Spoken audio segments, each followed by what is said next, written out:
जय हिंद साथियों।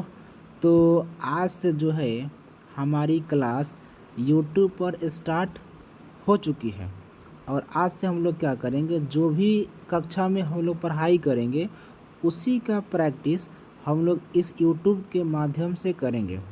और इसमें हम क्या करेंगे, हम प्रीवियस ईयर में जितने भी क्वेश्चन पूछे गए हैं आपके एग्ज़ाम में, हम उन्हीं से संबंधित उसका है ना PYQs करेंगे। और देखिए इसमें जो प्रश्न होंगे केवल PYQs ही नहीं होंगे, बल्कि साथ साथ है ना उसका एक्सप्लेनेशन भी होगा। जैसे अगर यहाँ पर 4 ऑप्शन है ना, तो इसका जो हम आंसर तो टिक करवे करेंगे,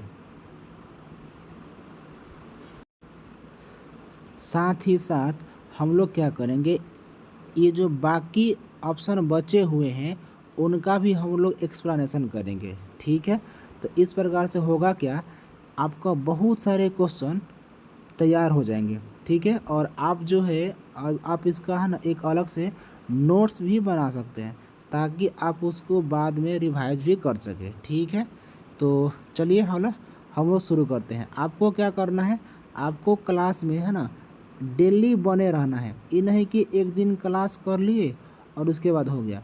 आपको डेली क्लास को अटेंड करना है और अपने आप को परखना है कि हम कितना क्वेश्चन कर पाते हैं। ठीक है, तो चलिए अब हम लोग है ना क्वेश्चन को शुरू करते हैं। आप लोग उत्तर दीजिएगा कमेंट में। तो चलिए हम लोग क्वेश्चन को शुरू करते हैं। तो पहला क्वेश्चन जो है हमारा ये रहेगा कि गुलाम वंश के संस्थापक कौन था। ठीक है, यहाँ पर गुलाम वंश के संस्थापक कौन था ये पूछा गया है। तो बताइए जल्दी से, गुलाम वंश का संस्थापक कौन था। तो हम लोगों को पता है कि सर गुलाम वंश का जो संस्थापक है वो कौन था। तो हम बोल देंगे सर ये कुतुबुद्दीन ऐबक था। कुतुबुद्दीन क्या था, ऐबक था। ठीक है, तो क्या सर हम केवल कुतुबुद्दीन ऐबक तक ही पढ़ेंगे, उसके आगे नहीं पढ़ेंगे? नहीं, हम लोग पूरा पढ़ेंगे। इसका है ना जो भी ऑप्शन जो बच गया है हम उसका एक्सप्लेनेशन करेंगे। ठीक है, तो चलिए अब हम इसका ऑपरेशन करना चालू करते हैं एक एक करके। ठीक है, देखिए इसका तो आंसर हो जाएगा कौन सा, ये कुतुबुद्दीन ऐबक हो जाएगा। अब कुतुबुद्दीन ऐबक से और कौन कौन से प्रश्न बन सकते हैं, तो सुनिएगा ध्यान से। ठीक है, आपसे पूछ सकता है कि कुतुब मीनार का निर्माण किसने किया था। ठीक है, कुतुब मीनार का निर्माण किसने किया था, तो आपको बताना है ये कौन किया था, कुतुबुद्दीन ऐबक ने ही किया था। ठीक है, अच्छा इसके अलावा और इसने क्या किया था, तो इसने है ना 2.5 दिन का झोपड़ा बनाया था। इसने 2.5 दिन का झोपड़ा बनाया था। कहाँ बनाया था, तो आपको याद होगा ये बनाया था अजमेर में बनाया था। 2.5 दिन का झोपड़ा कहाँ बन गया था, अजमेर में बन गया था। तो ये हो गया कुतुबुद्दीन ऐबक के बारे में। अच्छा ये जो कुतुब मीनार बनाया था कुतुबुद्दीन ऐबक किसके याद में बनाया था, तो ये अपने गुरु बख्तियार काकी के याद में बनाया था। चलिए ये कुतुबुद्दीन ऐबक के बारे में आपने जान लिया। अब हम बात करते हैं रज़िया सुल्तान के बारे में। ठीक है, तो देखिए रज़िया सुल्तान के बारे में, यह भारत की प्रथम महिला शासिका थी। प्रथम महिला शासिका थी। और ये जो शासिका थी ना, यह एक असफल शासिका थी। तो क्वेश्चन आपसे ऐसे पूछ सकता है कि भारत की प्रथम असफल महिला शासिका कौन थी, तो आंसर क्या होगा हमारा, रज़िया सुल्तान हो जाएगा। ठीक है, अब हम बात करते हैं बलबन के बारे में कि बलबन से कैसे कैसे प्रश्न एग्जाम में पूछे जा सकते हैं। तो चलिए बलबन के बारे में थोड़ा चर्चा कर लेते हैं। देखिए ये जो बलबन था ना, सबसे पहले बलबन के बारे में आप समझिए, ये बलबन कहाँ का रहने वाला था, ईरान का रहने वाला था। तो जब ये ईरान का है और ये भारत में आया है तो अपने साथ कुछ ना कुछ तो लाइबे करेगा। ये क्या लाया था, तो ये अपने साथ लाया था 2-3 है ना ये परंपरा लाया था, जैसे पैगोस। तो पूछेगा कि पैगोस कौन लाया था, तो हम बोलेंगे पैगोस लाया था कौन था, बलबन लाया था। अच्छा पैगोस के अलावा और कौन लाया था, तो यह सजदा, यह ईरानी परंपरा कौन लाया था, सजदा। तो यहाँ पर हो जाएगा सजदा लाया था। अच्छा इन दोनों के अलावा एक और लाया था, उसका नाम था नैरोज त्यौहार। नैरोज त्यौहार। तो बलबन से आप इतना याद रखिएगा कि यह ईरान का रहने वाला था, इसने पैगोस लाया था, सजदा परंपरा लाया था, फिर कौन सा नैरोज त्यौहार लाया था। अब बलबन से आप और समझ सकते हैं ना कि जो बलबन था ना, इसने चालीसा दल को समाप्त कर दिया था। ठीक है, अब हम बात करते हैं इल्तुतमिश के बारे में कि इल्तुतमिश ने कौन कौन सा काम किया है। तो सबसे पहले इल्तुतमिश ना चालीसा दल की स्थापना किया था, चालीसा दल की स्थापना किया था। देखिए, चालीसा दल की स्थापना किया इल्तुतमिश ने, जबकि उसको समाप्त कौन किया था? बलबन ने समाप्त किया था। गुलामों का गुलाम किसे कहते हैं? तो गुलामों का गुलाम हम कहते हैं इल्तुतमिश को कहते हैं। ठीक है, तो आप इसका जो है ना, ये पहला क्वेश्चन का जो आंसर है वो हमारा कुतुबुद्दीन ऐबक होगा। लेकिन आप ये देखिए कि क्वेश्चन का आंसर भले कुतुबुद्दीन ऐबक था, लेकिन हम लोगों ने इतने सारे प्रश्न कर लिए। तो ये फ़ायदा होता है प्रैक्टिस सेट लगाने से। उसमें होता है कि आपका आंसर तो मिलबे करता है, साथ ही साथ आपको नए नए फैक्ट जानने को मिलते हैं। ठीक है, तो ये पहला क्वेश्चन सबको क्लियर हो गया होगा। चलिए अब हम लोग क्वेश्चन को आगे बढ़ाते हैं। ठीक है, तो अब दूसरा क्वेश्चन आएगा सामने, बताइएगा। देखिए दूसरा क्वेश्चन क्या है? दूसरा क्वेश्चन बोलता है दिल्ली सल्तनत का वास्तविक संस्थापक अथवा उद्धारक किसे माना जाता है? अच्छा, इसके पहले क्या था? इससे पहले ये था कि दिल्ली का है ना, दिल्ली का पहला क्वेश्चन चेक कर लेते हैं। पहला क्वेश्चन क्या पूछा था? गुलाम वंश का संस्थापक कौन था? ठीक है, और दूसरा क्वेश्चन पूछा है कि दिल्ली सल्तनत का वास्तविक संस्थापक किसे माना जाता है। ठीक है, चलिए बताइए फटाफट आंसर क्या हो सकता है इसका। मेरे बताने से पहले आपका आंसर कमेंट में आ जाना चाहिए। चलिए अब हम बताते हैं आपको इसका आंसर क्या होगा। देखिए, इसका जो दिल्ली सल्तनत का वास्तविक संस्थापक जो है, इसका जो राइट आंसर होगा वो हम किसको मानते हैं? ये हम मानते हैं इल्तुतमिश को।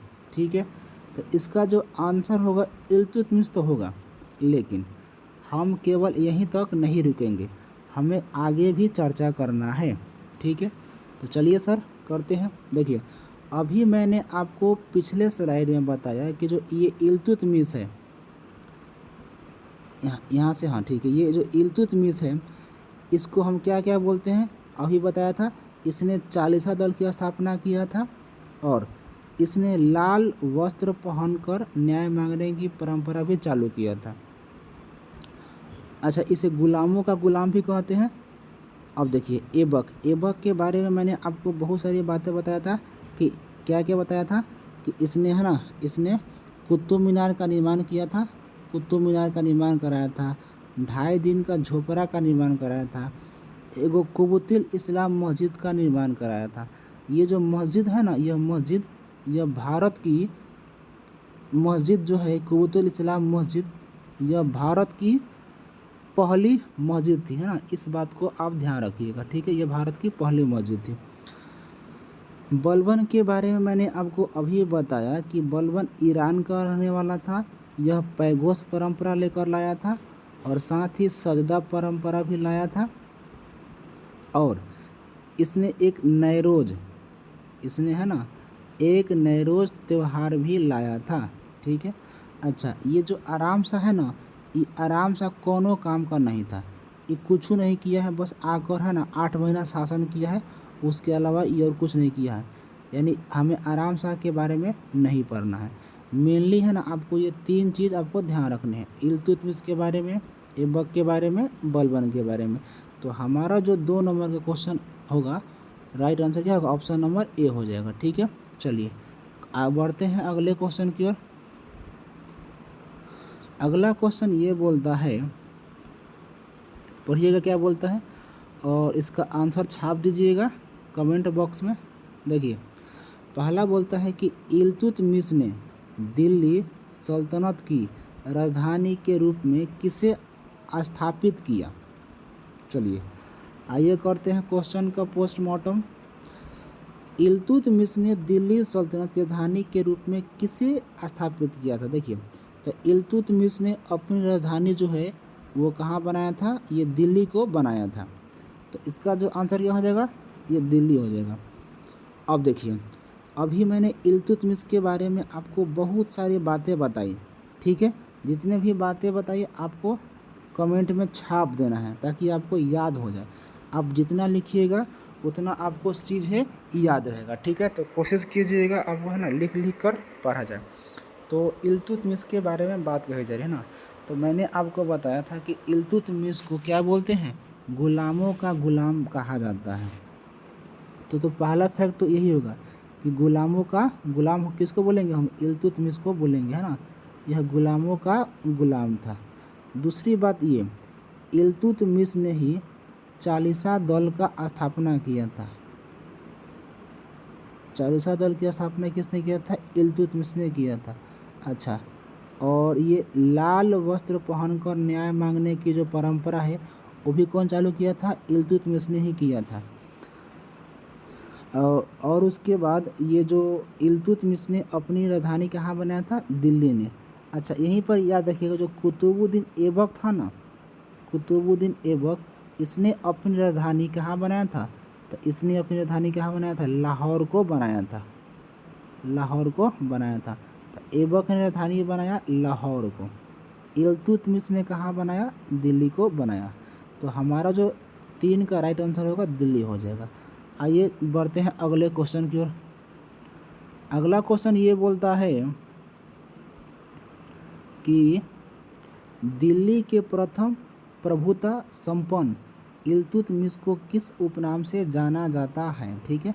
चलिए, यानी हमें बताना है कि दिल्ली के जो सुल्तान है इल्तुतमिश, उनका उपनाम कौन सा है, बताइए। अभी आपको उतना सारा क्वेश्चन याद कराए हैं, इसका जो है ना राइट आंसर होगा क्या होगा, गुलामों का गुलाम। अभी आपको बताया है कि इल्तुतमिश को गुलामों का क्या कहते हैं, गुलाम कहते हैं, ठीक है। इतना बात आपको याद रहेगा। तो फिर इस क्वेश्चन में हम लोग टाइम ज़्यादा वेस्ट नहीं करेंगे क्योंकि आपको तो याद ही हो गया होगा अब तक तो, क्योंकि हम लोगों ने इल्तुतमिश के बारे में बहुत सारे प्रश्नों को देख लिए हैं। चलिए अब बढ़ते हैं अगले क्वेश्चन की ओर। हमारा अगला क्वेश्चन है, देखिएगा, किसके सिक्कों पर बगदाद के खलीफा का नाम सर्वप्रथम अंकित हुआ है, ठीक है। चलिए इस क्वेश्चन को हम करते हैं ऑपरेशन। तो सबसे पहले इसका देख लेते हैं राइट आंसर, यानी पूछा है कि सिक्कों पर बगदाद के खलीफा का नाम अंकित पूछा है।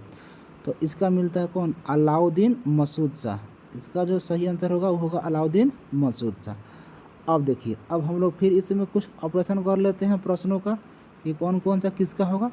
चलिए सुनिएगा। तो पहले हम बात करते हैं अलाउद्दीन खिलजी के बारे में, किसने कौन कौन सा काम किया था। देखिए, अलाउद्दीन खिलजी जब शासक बना है ना, तब इसने सबसे पहले है ना दक्षिण भारत जीतने के लिए अपना एक सेनापति था, उसका नाम था मलिक कफूर। तो दक्षिण भारत जीतने के लिए किसको भेजा था, मलिक कफूर को भेजा था। अच्छा, मलिक कफूर को ना हम 1000 दिनारी भी कहते हैं, 1000 दिनारी कहते हैं, क्योंकि इसे 1000 में खरीदा गया था। तो अलाउद्दीन खिलजी का सेनापति मलिक कफूर, इसे क्या बोलते हैं, 1000 दिनार भी कहते हैं। अब हम बात करते हैं इल्तुतमिश को। तो इल्तुतमिश के बारे में तो आपको बहुत सारे बातें बताए थे हम कि इसे गुलामों का गुलाम कहते हैं, दिल्ली का वास्तविक संस्थापक कहते हैं। इसने अपनी राजधानी लाहौर से कहाँ बना दिया, दिल्ली बना दिया। लाल वस्त्र पहनकर न्याय मांगने की परंपरा कौन होगा, इल्तुतमिश होगा। और इसने और एक काम किया था कि इसने क्या, लाल वस्त्र पहनकर न्याय मांगने की परंपरा भी चालू किया था, ठीक है। तो इतनी बातें आप इसके बारे में याद कर लेंगे। अब कौन सा है, ऐबक के बारे में। तो ऐबक ने अपनी राजधानी कहाँ बनाया था, लाहौर बनाया था। 2.5 दिन का झोपड़ा किसने बनवाया था, कुतुबुद्दीन ऐबक ने बनाया था। उसके बाद 2.5 दिन का झोपड़ा कहाँ पड़ता है, अजमेर में पड़ता है। कुतुब मीनार को किसने बनाया था, तो हम बोलेंगे कुतुबुद्दीन ऐबक ने बनाया था। कुबुतुल इस्लाम मस्जिद का निर्माण किसने कराया था, तो कुतुबुद्दीन ऐबक ने कराया था। इतना चीज़ें आपको याद हो गया। अच्छा, अब हम इसी में देखें ना थोड़ा सा अलाउद्दीन खिलजी के बारे में। तो हम इसमें और भी अलाउद्दीन खिलजी के बारे में देख सकते हैं कि इसका एगो सेनापति था, नाम था उसका जफ़र खां, जफ़र खां। तो जफर खां की मृत्यु न मंगोलों से लड़ते हुए हो गया था, मंगोलों से लड़ते हुए हो गया। तो सुनिएगा ध्यान से, क्वेश्चन कैसे पूछ सकता है कि इल्तुतमिश का नहीं, अलाउद्दीन खिलजी का कौन ऐसा सेनापति था जो मंगोलों से लड़ते हुए मारा गया? तो आंसर क्या होगा? जफर खां होगा। अच्छा, इल्तुतमिश से आप एक प्रश्न और देख लीजिएगा यहाँ पर, है ना। इल्तुतमिश ने 1303 ईस्वी में यह चित्तौर अभियान किया था, चित्तौर अभियान किया। ये जो चित्तौर अभियान है किसके लिए किया था? तो एक रानी थी, आप लोग नाम सुने हैं, रानी पद्मावती।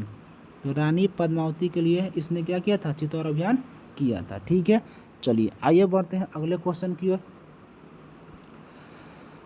अगला जो क्वेश्चन है देखिएगा ध्यान से, अगला क्वेश्चन क्या बोलता है? अगला क्वेश्चन ये बोलता है कि इल्तुतमिश के शासनकाल में भारत पर किसका आक्रमण हुआ था? ठीक है, चलिए समझिएगा किसका आक्रमण हुआ था, आपको हम समझाते हैं। देखिए इसका जो आंसर होगा किसका होगा? ये आंसर हो जाएगा चंगेज खां। देखिए हुआ यूँ था, जब इल्तुतमिश दिल्ली पर, है ना, इल्तुतमिश दिल्ली पर शासन कर रहा था, तब हुआ यूँ कि एक व्यक्ति थे, उसका नाम था, है ना, जियाउद्दीन मांग बरनी, जियाउद्दीन मांग बरनी। तो जियाउद्दीन मांग बरनी का पीछा करते करते करते करते ये जो था ना चंगेज खां यह दिल्ली के सीमा पर आ गया था, दिल्ली के सीमा पर आ गया था। अब हुआ यूँ कि ये जो मांग बरनी है, जियाउद्दीन मांग बरनी, ये जाकर बोलता किससे है? इल्तुतमिश, है ना, इल्तुतमिश से बोलता है कि हमारे पीछे कुछ गुंडे पड़ गए हैं, कुछ डाकू पड़ गए हैं, मुझे आपका शरण चाहिए। तो मांग बरनी को शरण कौन दे दिया? इल्तुतमिश। लेकिन जब बाद में मालूम चला कि भाई इसके पीछे कोई डाकू नहीं बल्कि चंगेज खां पड़ा है, तब कहा कि नहीं नहीं, हम आपको शरण नहीं देंगे, आप जाइए। ठीक है, क्योंकि चंगेज खां बहुत क्रूर शासक था, किसी को मारता था सीधा काट डालता था। मतलब यूँ समझिए कि जहाँ आक्रमण करता था ना, इसका संकेत ऊपर चील कौवे देते थे, मतलब इतना मार कर करता था। तो इल्तुतमिश ने जियाउद्दीन मांग बरनी को शरण नहीं दिया था। ठीक है, तो इसका आंसर क्या हो जाएगा? हमारा ऑप्शन नंबर ए हो जाएगा। चलिए अब हम आते हैं अगले क्वेश्चन की ओर। देखिएगा क्वेश्चन नंबर 7 क्या बोलता है? 7 है कि अलाउद्दीन खिलजी ने निम्नलिखित में से कौन सी उपाधि धारण की थी? ठीक है, यानी हमें अलाउद्दीन खिलजी के बारे में बताना है। तो इसका जो उत्तर होगा वो उत्तर क्या होगा? सिकंदर ए सानी की उपाधि धारण की थी। ठीक है, लेकिन आइए हम समझते हैं कैसे। देखिए ये जो अलाउद्दीन खिलजी था ना, ये सिकंदर के भांति ही, सिकंदर के भांति ही, है ना, मतलब पूरे विश्व को जीतना चाहता था। ठीक है, इसलिए इसे क्या बोलते हैं? इसलिए इसे द्वितीय सिकंदर भी कहते हैं, द्वितीय सिकंदर, द्वितीय सिकंदर। और नहीं तो इससे हम एक नाम और देते हैं, सिकंदर ए सानी की उपाधि, है ना, सिकंदर ए सानी, जो कि इसे क्या होगा? राइट आंसर होगा सिकंदर ए सानी। अच्छा, अब ये जो जिले इलाही है, यह किसने उपाधि धारण किया था? तो यह उपाधि धारण किया था किसने? बलबन ने किया था, बलबन ने किया था। ठीक है, बाकी मेनली यही दो इम्पोर्टेंट है। एक सिकंदर ए सानी की उपाधि धारण कौन किया? तो अलाउद्दीन खिलजी ने। दूसरा जिले इलाही की उपाधि कौन धारण किया? तो हम क्या बोल देंगे? बलबन ने किया था। आइए चलते हैं अगले क्वेश्चन की ओर। अगला क्वेश्चन देखिएगा 8 नंबर क्वेश्चन है, निम्नलिखित में किसने अपने राजधानी दिल्ली से देवगिरी स्थानांतरित की? ठीक है, चलिए तो ये हम चेक कर लेते हैं किसने की। तो यहाँ से ले लेते हैं कोई कलर, ये हो गया। ठीक है, अब देख सुन ध्यान से, पूछा है कि अपनी राजधानी देवगिरी किसने चेंज की थी? तो सुनिएगा ध्यान से। अभी तक तो मैंने आपको इल्तुतमिश के बारे में पूरा बता दिया है। ठीक है, कि कैसे कैसे क्या हुआ था। गयासुद्दीन बलबन, अच्छा बलबन के बारे में मैंने आपको बताया था अभी कि इसने पैगोस परंपरा लाया था, सजदा लाया था, नौरोज त्यौहार लाया था, चालीसा दल को समाप्त किया था। इल्तुतमिश के बताया था ना कि जिसे गुलामों का गुलाम कहते हैं, लाल वस्त्र पहनकर न्याय मांगने की परंपरा हो जाएगा। अब अलाउद्दीन खिलजी के बारे में जस्ट मैंने आपको अभी बताया था, कैसे कैसे है ना, अलाउद्दीन खिलजी के बारे में बता दिए। अब मोहम्मद बिन तुगलक बचा है, ठीक है। तो सबसे पहले तो छापिए, इसका आंसर क्या होगा, मोहम्मद बिन तुगलक ही होगा। देखिए ये जो मोहम्मद बिन तुगलक है ना, इसको रक्त पिपासु शासक कहते हैं। यूँ मानकर चलिए कि है ना, इसको खून चूसवा शासक कहते हैं, क्योंकि यह जो भी काम करता था ना, तो ये अपने मन से तो काम सही करता था, लेकिन पता नहीं वो काम ऑटोमेटिक गलत हो जाता था, इसका काम गलत ही हो जाता था। जब इसके बारे में हम लोग पूरा पढ़ेंगे ना, तब तो हम आपको उसमें बताएंगे कि इसने क्या 5 सबसे बड़ी गलतियाँ की थी। इसने तो सबसे है ना, यह इसकी दूसरी गलती थी कि इसने क्या कर दिया, इसने अपनी राजधानी दिल्ली से कहाँ लेकर चला गया, देवगिरी लेकर चला गया। देखिए आपको थोड़ा सा झलक दिखाते हैं, जैसे कि हम थोड़ा सा यहाँ बनाते हैं भारत का मैप, ठीक है, समझिएगा। यहाँ भारत का मैप में देखिएगा,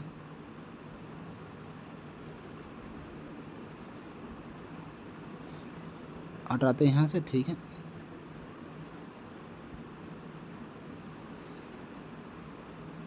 समझिएगा, तो यहाँ पर दिल्ली है, ठीक है, और यहाँ पर क्या है, यहाँ पर आपका देवगिरी है। यहाँ दिल्ली, यहाँ देवगिरी। अब इसने क्या किया कि अपनी राजधानी दिल्ली से कहाँ लेकर जा रहा था, देवगिरी। तो बीच में पड़ता है आपका विंध्याचल पर्वत, सतपुरा पर्वत, नर्मदा नदी, यानी बहुत सारे है ना, ये सब पर्वत पहाड़ आते हैं। तो हुआ यूँ कि ये अपने सारे सैनिकों को लेकर है ना, गर्मी के दिन में निकल गया कि भाई चलो है ना, हमें कहाँ चलना है, हमें देवगिरी चलना है। तो पूरा बोरिया बिस्तर अपने सैनिकों को लेकर यहाँ से यहाँ चलना चालू किया। अब चालू किया तो हुआ यूँ, जब तक ये आधा रास्ते में आए ना, तब तक इसका कुछ सैनिक मर गया। तब बोलता है भाई ये, और मोहम्मद बिन तुगलक बोलता है कि ये बताओ, हम तो आए थे उतने सारे सैनिक लेकर, इतने सैनिक कैसे बचे। तो वहीं को मतलब वही सैनिक बोलता है कि हुजूर आपके लिए ना खाना पीना रखा है, अब इतने सारे गर्मी में इतना पर्वत चढ़ना है, इतना सारा ये काम है, तो और बहुत सारे सैनिक मर गए खा। तो फिर बोलते हैं मोहम्मद बिन तुगलक कि सैनिक मर गए, एक काम करो वापस चलो। तो वापस गया ना, देखिए आने में मार दिया आधा सैनिक, और जाने में भी क्या मार दिया, आधा सैनिक। ले, एक नंबर का बैल था। अरे आने में आधा सैनिक मर गया और जाने में आधा सैनिक मर गया, ठीक है। तो इसने ये काम किया था। तो आप देख ही सकते हैं कितना बड़ा काम किया है, कितना मूर्ख वाला काम किया है। हालांकि देखिए यह बहुत पढ़ा लिखा शासक था, ये मोहम्मद बिन तुगलक बहुत पढ़ा लिखा शासक भी था, 23 भाषाओं का अच्छा जानकार भी था, ठीक है। तो ये इसके बारे में याद रखिएगा, यह 23 की भाषा जानता था, और यह क्या था, एकदम शिक्षित था, मतलब पढ़ा लिखा शासक था। चलिए, तो हमारा जो आंसर होगा, आंसर क्या हो जाएगा, ऑप्शन नंबर डी हो जाएगा। आइए बढ़ते हैं अगले क्वेश्चन की ओर। अगला क्वेश्चन क्या क्या बोलता है, देखते हैं उसको। अगला क्वेश्चन है 9 नंबर, गाजी मलिक किस राजवंश का संस्थापक था, ठीक है। गाजी मलिक के बारे में बताना है। तुगलक, खिलजी, सैयद, लोदी। तो समझिएगा, जो तुगलक वंश की स्थापना किया था वो किसने किया था, गाजी मलिक ने ही किया था। अब हम बात करते हैं खिलजी वंश। तो खिलजी वंश के कौन किए थे, तो खिलजी वंश के किए थे जलालुद्दीन खिलजी, जलालुद्दीन फिरोज शाह खिलजी। तो केवल जलालुद्दीन याद रखिएगा। सैयद का कौन होगा, सैयद वंश के हो जाएंगे खिज्र खां। सैयद वंश का स्थापना किसने किया था, खिज्र खां ने किया था।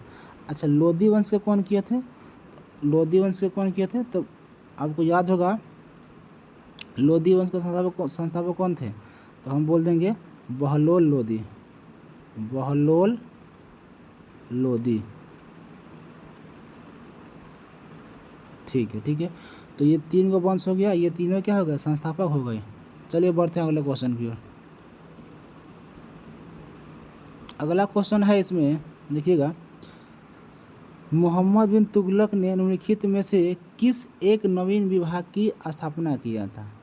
अब देखिए, जैसा कि मैंने आपसे बोला कि मोहम्मद बिन जो तुगलक था ना, इसने 5 गो सबसे बड़ा गलती किया था, जिसमें से मैंने आपको दूसरा बता दिया कि इसने अपनी राजधानी चेंज किया था।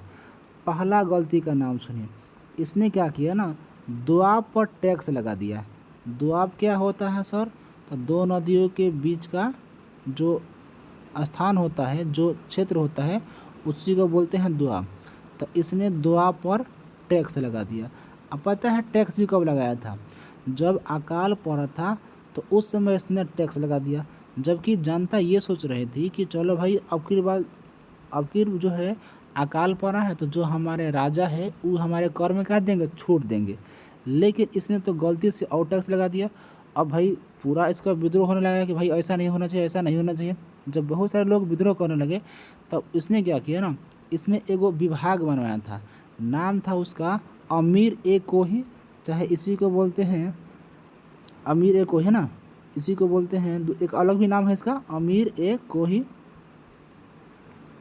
अमीर ए कोही, इसी को बोलते हैं दीवाने कोही। ठीक है, तो यह एक विभाग बनाया और उल्टा में यही पैसा दिया किसान को। बताइए, ये पहले टैक्स लगाया कि किसान देगा पैसा, लेकिन बाद में इसी को देना पड़ा था। तो खाली उल्टा पुल्टा काम कौन किया है? मोहम्मद बिन तुगलक। इसके पीछे कारण ये था ना कि यह किसी भी व्यक्ति से सलाह नहीं लेता था, जो भी काम करेगा खुद काम करेगा। अरे ठीक है, काम करो चाहे मत करो, लेकिन किसी दूसरे व्यक्ति से कम सलाह लेना चाहिए ना, लेकिन नहीं, ये सलाह नहीं लेता था। अब देखिए ये कौन सा है? दीवाने बंदगन। तो एक व्यक्ति थे, नाम था उनका फिरोज शाह तुगलक, फिरोज शाह तुगलक। ठीक है, इन्होंने क्या किया था, इनके शासनकाल में 1,80,000 1,80,000 क्या थे? केवल और केवल दास थे। 1,80,000 दास थे। तो ये बताइए, इतने सारे दास हैं तो उसको देखने के लिए कोई ना कोई चाहिए ना, इसलिए इसने क्या किया था, दीवान ए बंदगान की स्थापना किया था, ताकि है ना इन दासों की देखभाल किया जा सके। ठीक है, बाकी है जो दीवान ए अर्ज है, यह क्या था? एक सैन्य विभाग था। बाकी है दीवान ए मुस्खराज है, क्या था? यह इनका संबंध भू राजस्व से था। ठीक है, तो ये हमारा रहे आज के 10 प्रश्न। आई होप, हम उम्मीद करते हैं कि आपको ये क्वेश्चन बहुत अच्छा लगा होगा। आपका जो दिल्ली सल्तनत है, जो आप पढ़े हैं सभी राजवंशों के बारे में, उनका कुछ रिवीजन हुआ होगा। तो हम क्या करेंगे, ऐसे ही है ना प्रैक्टिस सेट आपके लिए कुछ लाते रहेंगे। आपको क्या करना है, इस चैनल पर बने रहना है, ताकि जब भी मैं वीडियो छोड़ूं आप अपने तैयारी पर रखें और क्वेश्चन को सेट लगा सकें। ठीक है, क्योंकि सेट लगाने से ही आपकी तैयारी बहुत अच्छी होती है और आपका रिवीजन भी होता है। तो ये पार्ट 1 था, बाकी इसका और भी पार्ट आएगा। तब तक है ना आज के लिए हम इतना ही रखेंगे, बाकी अगले जो पार्ट आएगा उसमें हम और चर्चा करेंगे। ठीक है, चलिए मिलते हैं अगले क्लास में, तब तक के लिए जय हिंद।